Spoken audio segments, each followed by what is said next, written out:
भाई जो गुरु वचन पे डट गए, कट गए फंद। यह प्रसंग प्रेम विवाह रूपी कुप्रथा का जनक है जो समाज के नाश का कारण है। विवाह जो सुप्रथा से हुआ, सुप्रथा यानी माता पिता की आज्ञा से, सामाजिक दृष्टि से, सबकी सहमति से जो विवाह होता है उसको कहते हैं सुप्रथा। विवाह जो सुप्रथा से हुआ वह आज तक सुखी जीवन जी रहे हैं, जैसे श्री ब्रह्मा जी तथा श्री विष्णु जी। विवाह करने का उद्देश्य, भाई शादी विवाह करने का उद्देश्य क्या होता है? विवाह का उद्देश्य केवल संतान उत्पत्ति करना है।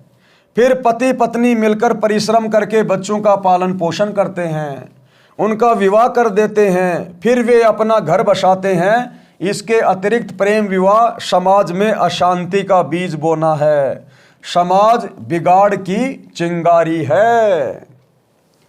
प्रेम प्रसंग कैसा होता है?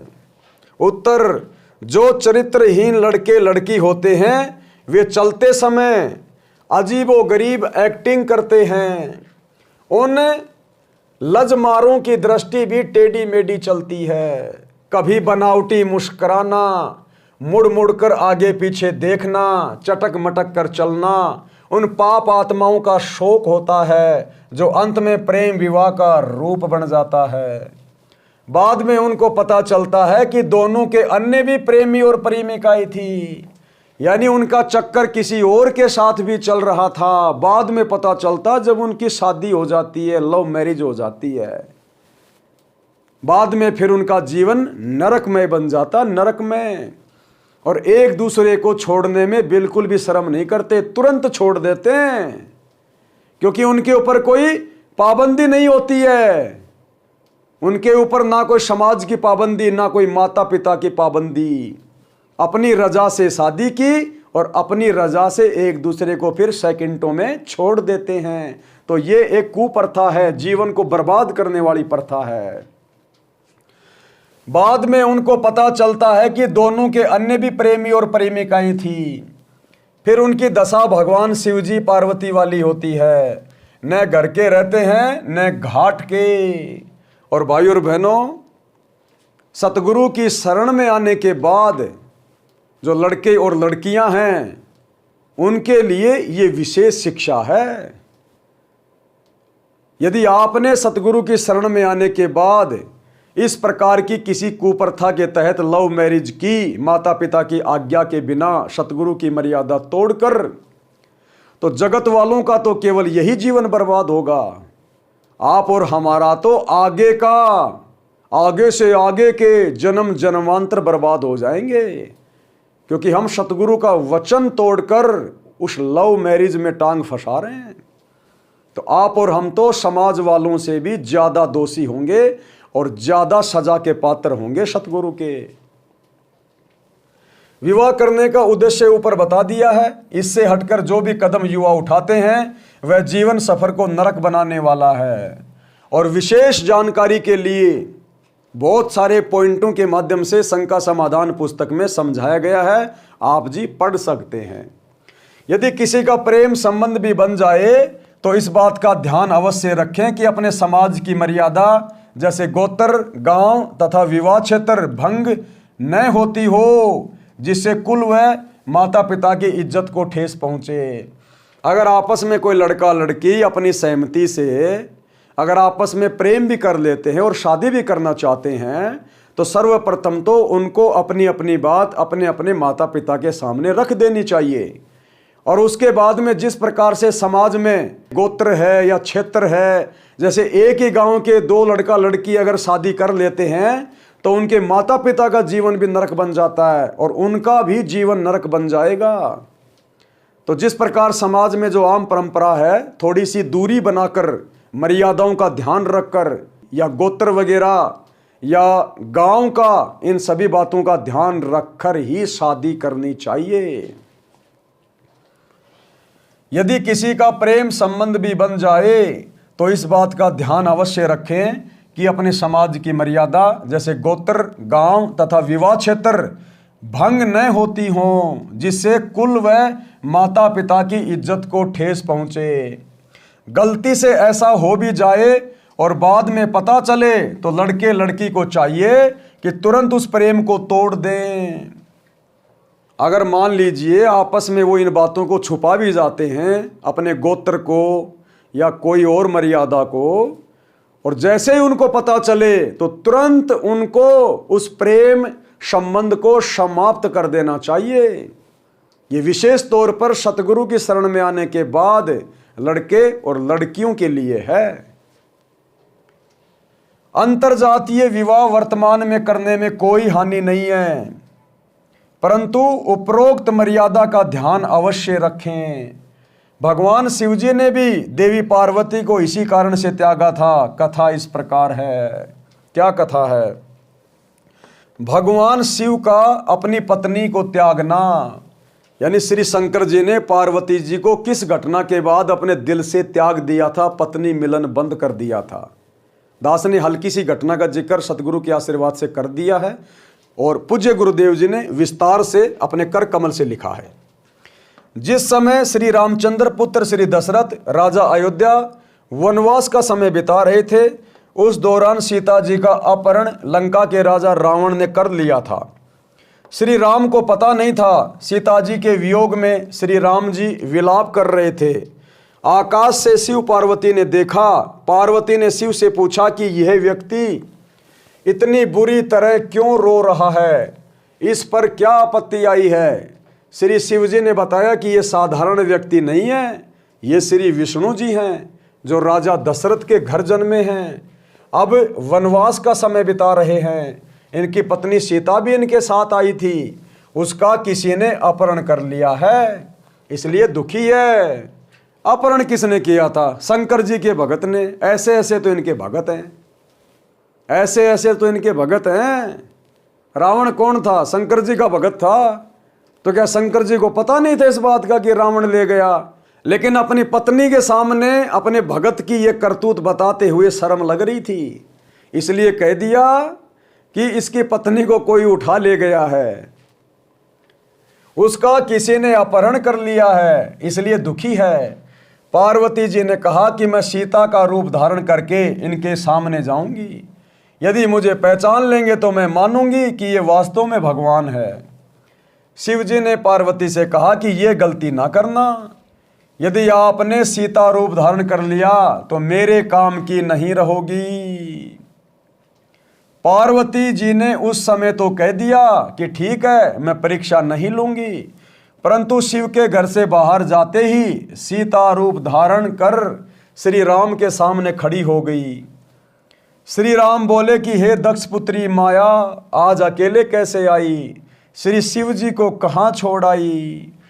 तब देवी जी लज्जित हुई और बोली कि भगवान शिव सत्य ही कह रहे थे कि आप त्रिलोकीनाथ हैं, आपने मुझे पहचान लिया, मैं परीक्षा लेने आई थी। भगवान शिव को भी पता चल गया कि पार्वती ने सीता रूप धारण करके परीक्षा ली है। पार्वती जी से पूछा कि कर दिया वही काम जिसके लिए मना किया था?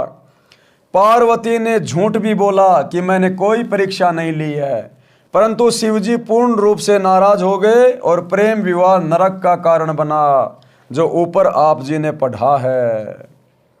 दूसरी बात भाइयों और बहनों, सतगुरुदेव भगवान यदि अपने कर कमल से हमें ये हिदायत दे रहे हैं, हमें इस प्रकार की प्रेम प्रसंग और लव मैरिज वाली कुप्रथा से बचने की शिक्षा दे रहे हैं, तो भूल कर भी हम भगत भाई बहनों ने अपने जीवन में इस प्रकार की गलती नहीं करनी है, क्योंकि सतगुरु कोई सामान्य संत नहीं है, ये स्वयं परमेश्वर हैं, परमात्मा हैं, और इन्होंने यदि हमें इस प्रकार की सावधानी बरतने की सलाह दी है तो ये बहुत विशेष बात है। यदि हमने इस प्रकार की गलती कर दी, युवा लड़के लड़कियों ने इस प्रकार की गलती कर दी, तो अवश्य उनका वो प्रेम प्रसंग वाला विवाह महाकलेश का कारण बनेगा, उनका जीवन नरक बनेगा। परंतु शिवजी पूर्ण रूप से नाराज हो गए और प्रेम विवाह नरक का कारण बना, जो ऊपर आप जी ने पढ़ा है।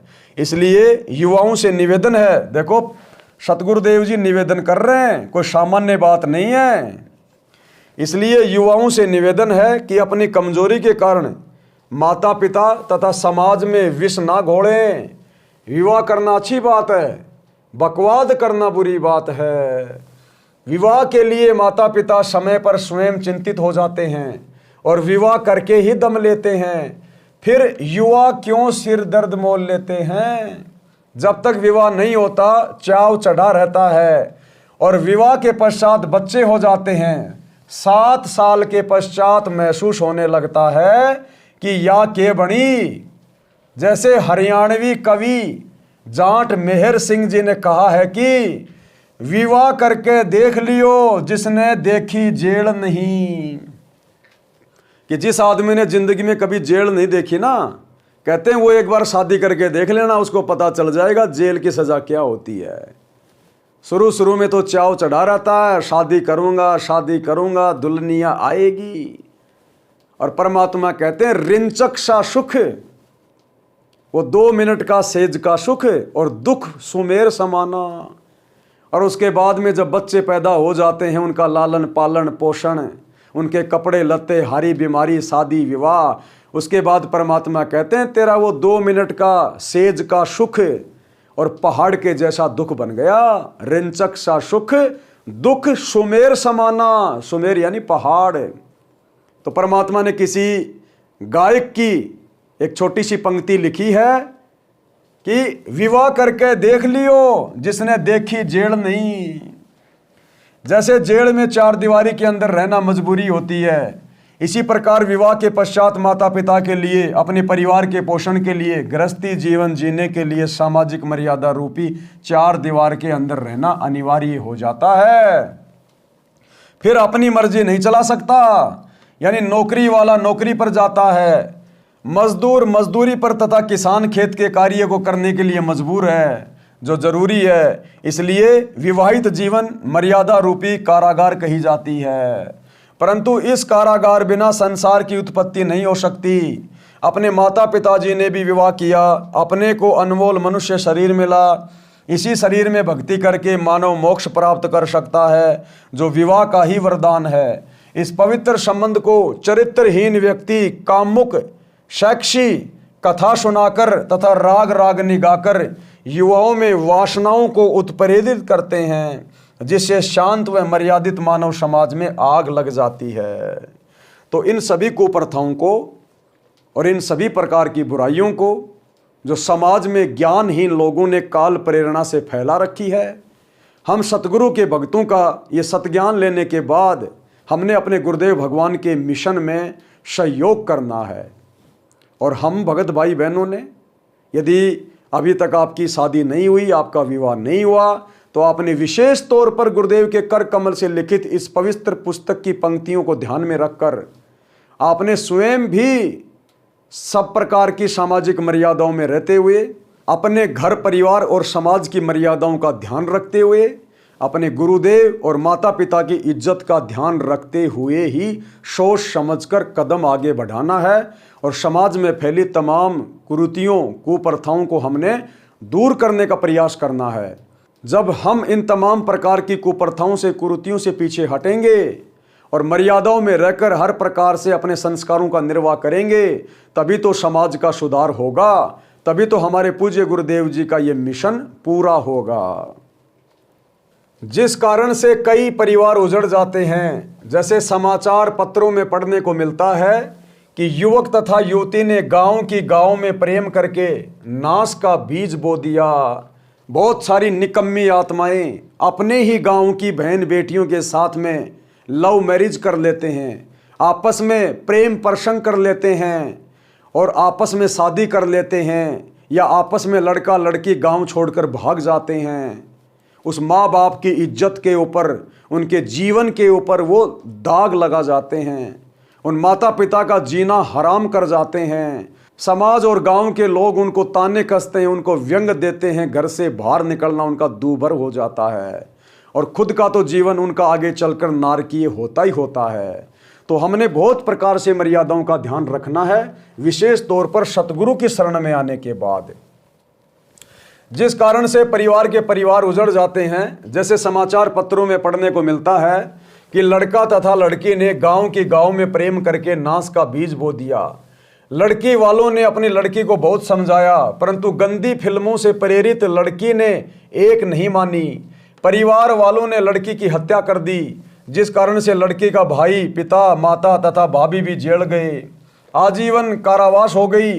उन दोनों ने प्रेम प्रसंग रूपी अग्नि से परिवार जला दिया, बसे बसाए घर का नाश कर दिया। और वर्तमान में तो और भी ज़्यादा सावधानी रखने की ज़रूरत है। वर्तमान में तो घर घर में मोबाइल हो गए, घर घर में इंटरनेट हो गया। बच्चे 24 घंटे माता पिता के अधिकार में नहीं रहते हैं, बाहर पढ़ने भी जाते हैं, अन्य कार्य करने भी जाते हैं, सबकी जेब में मोबाइल डले होते हैं।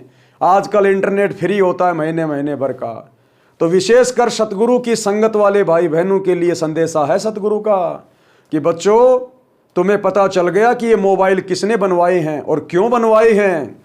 परमात्मा ने बनवाए हैं, सतगुरु ने बनवाए हैं और भक्ति मार्ग में भगवान के सत्संग सुनने के लिए बनवाए हैं। तो हमने केवल इन वैज्ञानिक उपकरणों का सदुपयोग करना है। यदि हम सतगुरु के शरण में आके दुरुपयोग करेंगे, अश्लील फिल्में देखेंगे या अन्य किसी प्रकार की बकवाद इन मोबाइलों में देखेंगे, तो हम मर्यादा टूटने के कारण सतगुरु के दोषी बनेंगे और हमारा जीवन भी बर्बादी की ओर बढ़ जाएगा। उन दोनों ने प्रेम प्रसंग रूपी अग्नि से परिवार जला दिया, बसे बसाए घर का नाश कर दिया। अन्य बहुत से उदाहरण हैं जिनमें ऑनर किलिंग का मुकदमा बनने से फांसी तक सजा का प्रावधान है। हे युवा बच्चों, देखो सतगुरुदेव भगवान कितने प्यार से, कितने सीरियस होकर आप और हमें समझा रहे हैं। हे युवा बच्चों, विचार करो, माता पिता आपसे क्या क्या उम्मीद लिए जीते हैं, आपको पढ़ाते हैं, पालते हैं। आप सामाजिक मर्यादाओं को भूलकर छोटी सी भूल के कारण महान गलती करके जीवन नष्ट कर जाते हो। इसलिए बच्चों को सत्संग सुनाना अनिवार्य है। इसलिए माता पिता की भी ये परम जिम्मेदारी है कि अपने बच्चों को बचपन से ही सत्संग सुनाना शुरू करे। और माता पिता अपने बच्चों को भक्ति के रंग में उसी समय रंग पाएंगे जब स्वयं माता पिता सतगुरु के सत्संग सुनना शुरू करेंगे। भाई, माता पिता से ही बच्चे 90% सब कुछ सीखते हैं।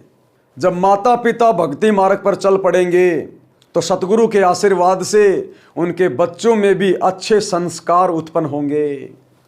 सत्संग में आएंगे अपने माता पिता के साथ में, अपने भगत भाई बहनों से मिलेंगे, परमात्मा की चर्चा करेंगे, गुरुजी के प्रवचन सुनेंगे।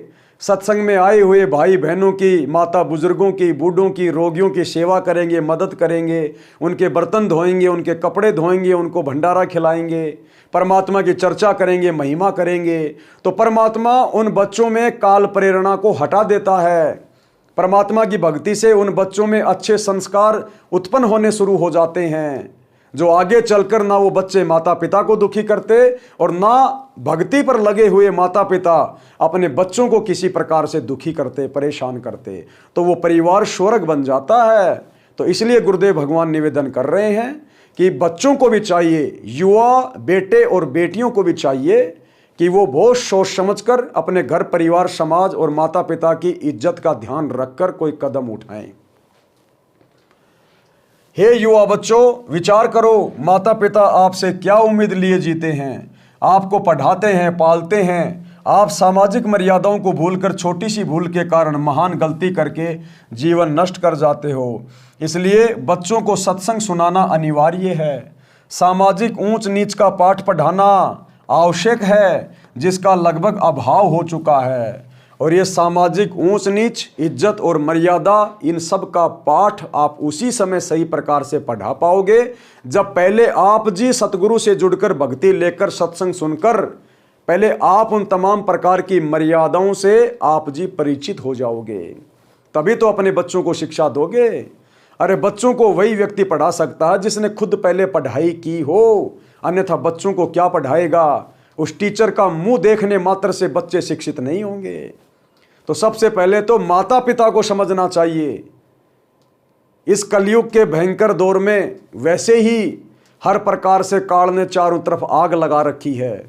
हमारा खाना पीना बिगड़ गया, हमारा बोलना चलना बिगड़ गया, सोच विचार बिगड़ गए। बच्चे आपके कंट्रोल में रह कैसे सकते हैं? 24 घंटे उनके हाथों में मोबाइल रहता है। 24 घंटे आप बच्चों के ऊपर निगरानी नहीं कर सकते हो। बाहर का माहौल इतना बिगड़ गया है। दुनिया भर की अश्लीलता फैली हुई है। आप किसी अंडरवियर की दुकान पे जाओ अंडरवियर खरीदने, दुनिया भर की नंगी लड़कियों के पोस्टर मिलेंगे वहाँ पर, जो अंडरवियर पहने खड़ी हैं, ब्रा पहने हुए खड़ी हैं। दुनिया भर के होर्डिंग पर आपको नगन नगन फोटोएं मिलेंगी, क्योंकि दुनिया अपने प्रोडक्ट का प्रचार ज़्यादातर अर्धनग्न लड़कियों से करवाती है। भाई और बहनों, हद तो तब हो गई जब दास ने एक होर्डिंग देखा जो कि भैंस के चारे का था, बिनोले का, खड़ का, काकड़े का ऐड था, और उसमें एक लड़की आधे कपड़े पहन के और भैंस के सामने यूं खड़ी है उसको काकड़े खिलाने के लिए। अब बताओ उस लड़की की क्या आवश्यकता थी? वो भैंस उस लड़की को देख के काकड़े खाएगी, खड़ खाएगी क्या?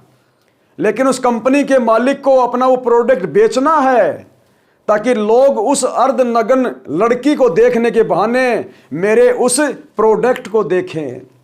तो आजकल आपको मार्केट में ज़्यादातर जितने भी ऐड हैं, जितने भी होर्डिंग हैं, जितने भी विज्ञापन हैं, मोबाइल में ऐड है, ज़्यादातर आपको अश्लील मिलेंगे, अर्धनग्न लड़कियों के मिलेंगे। तो समाज में हर प्रकार अश्लीलता की आग लगी हुई है। तो आप माता पिताओं ने चाहिए, यदि आप वास्तव में अपनी इज्जत और घर की मर्यादा को सुरक्षित रखना चाहते हैं तो अपने बच्चों को भक्ति से जोड़िए। भक्ति से ही उनके अंदर संस्कार उत्पन्न होंगे, और बच्चों को जोड़ने से पहले आप लोगों ने जुड़ना पड़ेगा। आप स्वयं भक्ति कर नहीं रहे, भक्ति कर रहे हैं तो पत्थरों की कर रहे हैं, नकली भक्ति कर रहे हैं। अब ये जितने भी बातें यहाँ सतगुरुदेव ने लिखी है, क्या किसी भी आचार्य शंकराचार्य ने, आपके गुरुजी ने कभी जिंदगी में आपको इस प्रकार के प्रवचन दिए? क्या कभी भी इस प्रकार की बातें बताई? और नकली गुरुओं की ज़्यादातर की नज़रें खुद ही बहन बेटियों के ऊपर रहती है। आप और हमें वो क्या मर्यादाओं का पाठ पढ़ाएंगे? तो सबसे पहले तो माता पिता ने सतगुरुदेव भगवान के सत्संग सुनना शुरू कर देना चाहिए, और सत्संग सुन के फिर अपने बच्चों को भी शिक्षा दो, उनको सत्संग से जोड़ो। वे भी जब धीरे धीरे घर में चल रहे सत्संग को सुनेंगे, पुस्तकों को पढ़ेंगे, बार बार सत्संग में आएंगे, तो सतगुरु के आशीर्वाद से, सतगुरु की भक्ति से, क्योंकि ये जो पुस्तकें हैं और जो सत्संग हैं ऑडियो वीडियो, ये सतगुरु के मुख कमल से बोले गए हैं, कर कमल से लिखी गई हैं। इन पुस्तकों को पढ़ने मात्र से हमारे अंदर ऑटोमेटिक संस्कार उत्पन्न होने लग जाते हैं। गुरुदेव के मुख कमल से किए गए सत्संग सुनने मात्र से जब उनकी आवाज़ हमारे कानों के माध्यम से शरीर में जाती है तो संस्कार बनने शुरू हो जाते हैं, क्योंकि ये कोई सामान्य गुरु नहीं है, ये स्वयं पूर्ण सतगुरु हैं, धरती पर आए हुए परमात्मा हैं, नर रूप में नारायण हैं। इसलिए हम निवेदन करते हैं, प्रार्थना करते हैं, आप जी एक बार सतगुरु रामपाल जी के सत्संग यूट्यूब पर या साधना टीवी चैनल पर जो रात्रि 7:30 से 8:30 तक आते हैं, आप जी एक बार सुनना शुरू कीजिए। देखो, ये इस प्रकार की ज्ञान की बातें आपको संसार में कोई और नहीं बताएगा। बाकी जितने भी धर्म गुरु हैं, सुनाने को तो वो भी आपको रामायण महाभारत सुनाते हैं, लेकिन उन साधु संतों के वचनों में शक्ति नहीं है, उनके प्रवचनों में किए गए शब्दों में शक्ति नहीं है, उनके पास में वो वचन शक्ति नहीं है जिससे वो दूसरों को प्रभावित कर सकें, दूसरों के ऊपर उनके शब्दों का कोई प्रभाव पड़ सके। उनके वचन सुनकर कोई भी व्यक्ति अपने जीवन की राह को बदल नहीं सकता, क्योंकि वे खुद अपने सत्संगों के विरुद्ध कर्म करते हैं। करनी तज कथनी कथ है अज्ञानी दिन रात, और कुत्ते ज्यों भौंकत फिरे सुनी सुनाई बात। वे आप और हमें तो माया से, संसार से, मोह ममता से दूर रहने की शिक्षा देते हैं, और वे खुद बड़ी बड़ी कॉलोनियों के मालिक हैं, बड़ी बड़ी बिल्डिंगों के मालिक हैं। वे खुद माया में एडी से लेकर चोटी तक धसे हुए हैं। तो ऐसे व्यक्तियों के वचन फिर आप और हमारे ऊपर असर नहीं करेंगे। तो भाइयों और बहनों, अति शीघ्र अविलंब आप सभी ने सतगुरु रामपाल जी के सत्संगों को सुनना शुरू कर देना चाहिए। भाई जो गुरु बचन पे डट गे, कट गे फंद 84 के, कट गे फंद 84 के, कट गे फंद 84।